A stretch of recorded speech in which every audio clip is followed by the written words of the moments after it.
16 એપ્રિલે વડાપ્રધાન નરેન્દ્ર મોદી સુરતમાં અઠવા લાઇન સર્કિટ હાઉસમાં રાત્રિ રોકાણ કરવાના છે। ત્યારે પીએમ માટે સર્કિટ હાઉસનો રૂમ કેવો હશે તેનો સંદેશ ન્યૂઝ એક્સક્લુઝિવ ફૂટેજ લઈ આવ્યું છે। જોઈ શકો છો આપ કે વડાપ્રધાન રોકાણ કરવાના છે એ રૂમને શણગારવામાં સુરત મનપા દ્વારા એડી ચોટીનું જોર લગાવાઈ રહ્યું છે।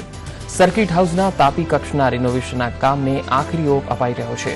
રૂમની એક એક વસ્તુઓ પર ખાસ ધ્યાન અપાઈ રહ્યું છે। પછી એ પલંગ હોય, ડાઇનિંગ ટેબલ હોય કે કસરતના સાધનો હોય।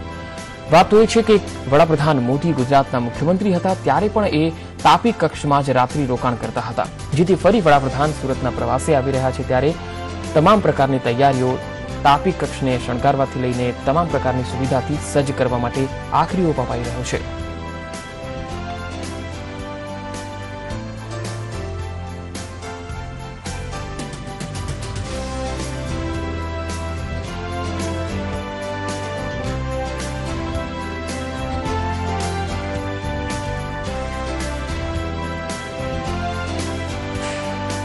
प्रधानमंत्री नरेंद्र मोदी 16મી તારીખના રોજ સુરતના સર્કિટ હાઉસ આવી રહ્યા છે ત્યારે રાત્રિ રોકાણ પણ આ જ સર્કિટ હાઉસના આ જ રૂમમાં કરવાના છે। અગાઉ બી સંદેશ ન્યૂઝે જ્યારે અહીંયા તડામાર તૈયારીઓ ચાલી રહી હતી ત્યારે આ સમગ્ર રૂમ બતાવવામાં આવ્યું હતું, પરંતુ આજે આ રૂમને આખરી ઓપ આપવામાં આવી રહ્યો છે કારણ કે આવતીકાલ સુધીમાં એસપીજીના ટીમના કેટલાક સદસ્યો આ રૂમમાં આવી જશે અને નિરીક્ષણ કરશે, જેથી છેવટનું જે હોય છે એ ઓપ આપવામાં આવી રહ્યો છે। કેવી રીતે આ કામગીરીઓ ચાલી રહી છે હાલ તમને દેખાશે। અગાઉના દિવસોમાં બતાવ્યું હતું કે અહીંયા કામગીરી ચાલી રહી હતી। પ્રધાનમંત્રી નરેન્દ્ર મોદી રાત્રિનું ભોજન જો કરવાના છે તો લગભગ આ જ ડાઇનિંગ ટેબલ પર કરશે। આ ડાઇનિંગ ટેબલના ઉપર હાલ જે કાર્પેટ છે તમામ જમીન પર વિછાવવામાં આવશે, પરંતુ હાલ કામગીરી ચાલી રહી છે।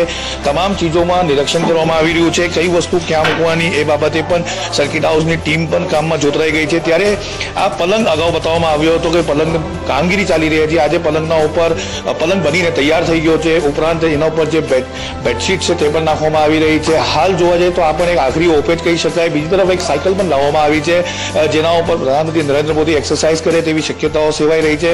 ખાસ આ સાયકલ મંગાવવામાં આવી છે, આ એક્સરસાઇઝ માટેની સાયકલ છે। ઉપરાંત જ્યારે આપણે આવ્યા હતા ત્યારે આ તમામ રૂમની કામગીરી ચાલી રહી હતી ત્યારે બાથરૂમને પણ ખાસ બનાવવામાં આવ્યું છે, તેને ધ્યાનમાં રાખીને આ બાથરૂમ કેવી રીતે બની ગયું છે તે પણ તમને દેખાશે।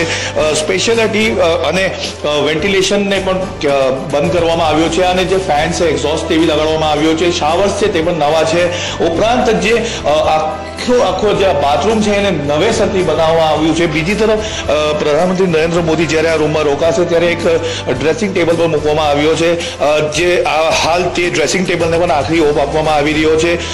એક તરફ જોવા જાય તો પ્રધાનમંત્રી નરેન્દ્ર મોદી 16મી તારીખના રોજ સુરત આવી રહ્યા છે ત્યારે સર્કિટ હાઉસમાં જે તાપી ખંડમાં રોકાવાના છે તે આ તાપી ખંડના દ્રશ્યો તમને બતાવવામાં આવી રહ્યા છે અને આ જ રૂમમાં રાત્રિ રોકાણ પ્રધાનમંત્રી નરેન્દ્ર મોદી કરવાના છે। કેમેરા પર્સન ભૂષણ ચૌધરી સાથે આઝમ સાલે, સંદેશ ન્યૂઝ, સુરત।